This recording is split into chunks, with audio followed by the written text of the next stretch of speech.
So my name is Christopher Toole. I'm a Metropolitan Police Officer and have been for just under 20 years. I'm a youth worker within the Metropolitan Police, and I run the Metrobox London Boxing Club, Islington and the Camden sites. How this all started was I was a beat officer for my community, a very successful beat officer, and actually really did care about what I did. And I worked really closely with my community partners in London, have done for quite a number of years, especially in youth work. And I know there was a talk about this youth engagement team being formed in Islington, and our boss at the time, Mom Roper, she really believed in engaging in youth.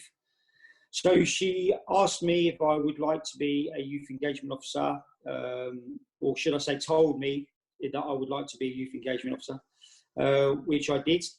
And one of the things that she said to me in her vision is that she wanted a community program and a boxing club. So I was tasked to form a boxing club. So the most important part of the boxing club was finding a venue, due to the fact that obviously there was a cost involved, as in we didn't have much money. And also there was a lot of logistics about where the club should be, i.e. Because of the gangs in London, etc., kids would not travel. So we needed to find an area that was quite close to all main traffic outlets and also well lit and well known as well. And at the time I was searching, and I was introduced to the Sobo Leisure Centre in Islington on Hornsey Road, and went to view the boxing club there, and the club was closed. It was shut. Hadn't been open for 2 years. It was laying dormant. So I inquired with the general manager, a gentleman called Clive. We had a good old chat, and the facility was brilliant. You know, it was a really great facility. And he agreed to allow us to use the club to start this boxing club up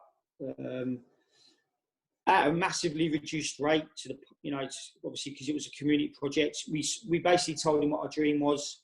There was no money involved, etc., etc. And he really bought into that. And I still, even though he's left and retired, I still talk to him and let him know how we're doing. And so, and then the boxing club was formed. We had no equipment because boxing club was really, boxing equipment's really expensive. So luckily I'm at that age where my friends have all got their own businesses, or they're quite well off. So I basically bribed them all, which is the correct word to use, and made them give me or donate to me all the equipment that I needed to open the club, which was gloves, pads, headovers, etc., which they did, which was great. And and then the club was formed. We opened originally in March 2017 as a trial period. We had a lot of support from our community.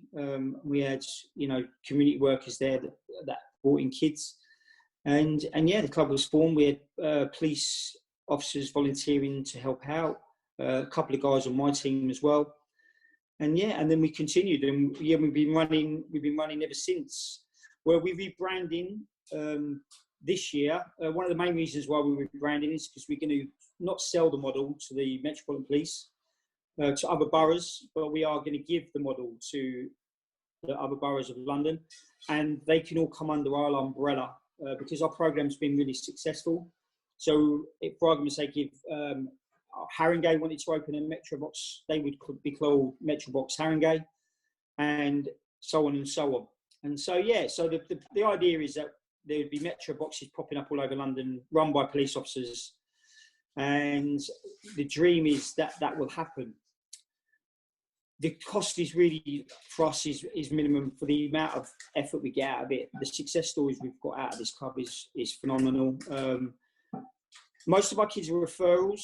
So we work with Yachts, which is the youth offending team. We're in the process of working with the Met Detention team as well, for kids that get arrested, that are on the verge of coming into crime. So we're going to support them as well. We work with victims of crime, helping building their self-esteem. These are all kids, by the way, 10 to 17-year-olds, boys and girls. So it's all mixed. And then we have, you know, your normal run-of-the-mill kids that just come because their parents are either really hyper and their parents want to exhaust them before they go to bed, or the kids that just generally want to box and become a lot fitter. The original program was basically they came to box with us. We couldn't do anything else with them because we didn't have the experience to move them on for bouts or compete. So we used to then, if they really wanted to continue with it, they could then go on to another club and then, you know, take it as far as they wanted to take. There's no pressures with our club because there's no money involved. There's no pressure with each individual watcher, and every single person gets the same amount of time. You know, I'm not putting down any other club because everybody does great work, but you know, a lot of clubs will concentrate on certain individuals because potentially they will be great. But we can't do that because one, everybody's the same, and two, we're not experienced enough to move these kids on for that purpose. But now we've got Tom coming. Tom's an experienced boxer, and our aim is to take the kids as far as they want to take them. And the other great thing as well with Metrobox is we can compete with other boroughs. So instead of it being, we're going to go to another club and we don't know who we're fighting, they could be really experienced, and you know, our young lads or young ladies going to get, you know, quite not hurt. That's the wrong word, but they're going to get beaten purely because these kids technically are much better than our kids. So our idea is that we open all these boxing clubs and then we can bout between each other. So the kids will actually get the experience as well as fighting, which a lot of them want to do. We have great success for this club. We've had kids that have come in that are ex-gang members or are still gang members that have don't forget, they've got no tie to us whatsoever. Because there's no money involved, they can come and go as they please. We don't, the parents are not making them because they're not spending any money with us. So the actual kids that come to us and stay with us are there because they want to be. And, we've had gang members. Our idea is that they come in at a certain level. We've got really young kids there, 10-year-olds that want to box. And our idea is that the older kids will come to us, they will start their program. And then later on in the program, they can then start teaching the younger ones. So there's a kind of a teacher benefit. And it's great for their CV. It's great for anything they want to do when they're going for interviews about community work that they've done, etc., etc. And, we've had kids that are really have been struggling at school, that have been referred to us by schools officers. And, they've really come out of it and gone on to get good jobs, or even when we see them in the street now, ages ago, they would never have spoken to us. But now they're coming up to us. And, when I'm at Arsenal, I've got a young lad called Jan. He comes up to me. He works for the Arsenal. When he could, he gave us a little hug or shook my hand. And it's just an example. He was really struggling at school, getting in trouble, came to us, boxed with us twice a week. And we told him, we worked with the schools officer and just said, look, you can continue to box with us. We've got no problem, but you must concentrate on school. And he did. And other kids come to us, they're disrespectful to their parents, or they're, they're losing their way a little bit. And what we do is we just point them in the right direction. We don't dictate to them. What we do is we just tell them about what we've seen and what we've dealt with, and sadly how some kids have ended up, which is sadly they're deceased. There's great stories where they've gone and worked for the railway, or they've gone and got an apprenticeship, or they've gone to university. And, these are kids that were on the verge of, getting in trouble, or seeing their siblings getting into trouble and wanting to follow them, trying to make a quick buck. And actually, the longer picture is that, you will make a little bit of money to begin with, but then you won't, you'll be dictator, you'll all be, like I said, you'll be always looking over your shoulder. So it's about giving them just enough advice for them to choose the right path. And hopefully, that path will stick. And lots of youth workers now are trusting us, which is great because of the longevity of the program. Because beforehand, the police are quite, we've done projects and then pulled out. But longevity for me is a really important thing, like really important.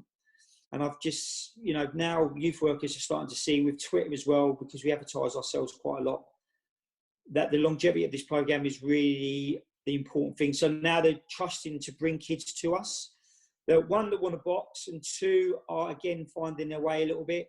So the referral side of it is massive for us. And like I say, we're just in the process of working with Met's Tension, which is a really, really big project. And these are youth workers that actually work in custody suites in London. And they try and help the kids and refer them to other units. And one of the units will be us. They can refer them to us, hopefully. And the exciting part of it is, we've got loads of plans. We've just found out that our boxing club can be used in their GCSEs, purely because it shows that they're part of a team or that they're coaching, so they can use that as part of their BTEC or their, I don't even know what the exams are called, if I'm honest. And then we're also trying to work with the Duke of Edinburgh and the Prince's Trust. So there's a possibility that they can use the boxing club as part of their Prince's Trust and DOV to be a team member, to supervise, coach, etc., etc. So that will help them pass certain parts of their of the DOV and Prince's Trust. And the other thing as well, me and Tom are introducing is an award scheme. So we've not really done it before. So we're going to start off at standards and then work our way up to platinum. So Donna, I apologise, but you remember years ago when you used to go swimming and you used to get your red, brown, blue, black, your little ribbon, and you used to really be proud as punch if your mum used to sew it onto your swimming costume and then used to parade it around the swimming pool. And, it doesn't matter what kind of kid you are, you could be the toughest kid in the world, the most street credibility kid in the world, or you could be, the normalest kid in the world, or the geekiest kid in the world. The fact that you've got some kind of an award is a massive, massive impact. So we've decided that we're going to do the same kind of scenario that we had with the reds, brown, the black, the blue, but obviously we're going to change it so it's standard all the way up to platinum. And they get these grades, or hopefully this is something we're working on. They'll get these little badges that will show how well they're doing in the club. And again, it's a bit of proof to show that they're part of the club and that they're doing well in it.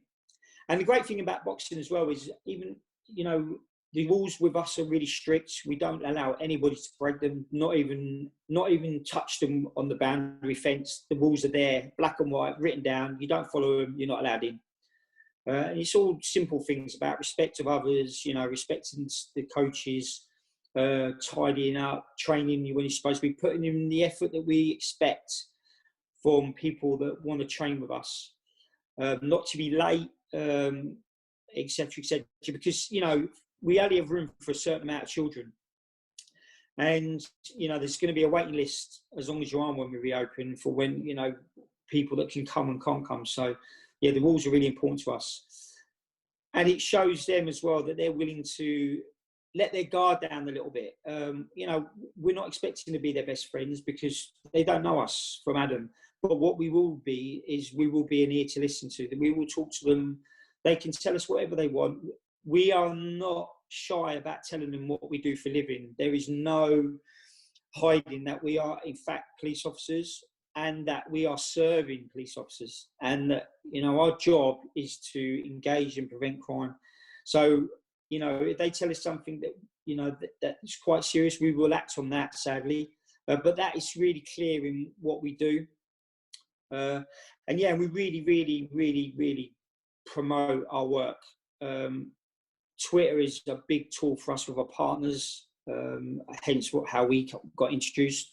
And, a lot of people that now come in, I did an interview with Boxing Saves Lives the other day. So there's a lot of things that have come positive out of it. So yeah, Twitter is a massive advertising point, and we don't shy away from it. We are police officers working with boxing, and we really advertise the fact that it's a community club and that anybody can come, anybody. We don't dismiss anybody. And it's a great little project. And our vision is to stay open and see these kids, really progress in their lives. I want them kids. I'm a dad, and I want them kids to do as well as my kids. Police officers are like parents, and they're only human, and they are who they are. And there's different parents out there, as in there are different police officers out there. But actually, they are genuinely great people. And our role is the same as a parent. As much as these kids don't see that, our role is to keep you alive and to do the best that you can be in your world. That is what our role is. That is the same as a parent. And we will dictate out in the street and everything like that, like everybody else, because there are rules that you have to follow as a parent. There are rules you have to follow. You know, the old classic, while you live under my roof, you would do as I tell you. And it's the same with the police. You know, you are under the realm of the Queen and you will do what the laws dictate to you. And, you know, every police officer I've ever met in my whole career, the whole aim is to keep people alive and to make sure they can be the best they can be. And I've never met anyone that's not felt like that. And yeah, that's our aim. It's just basically these kids to be the best they can be. And if we have a small part to play in that, then great. And, you know, even if they don't stay with us and they go on to better things, the more the better.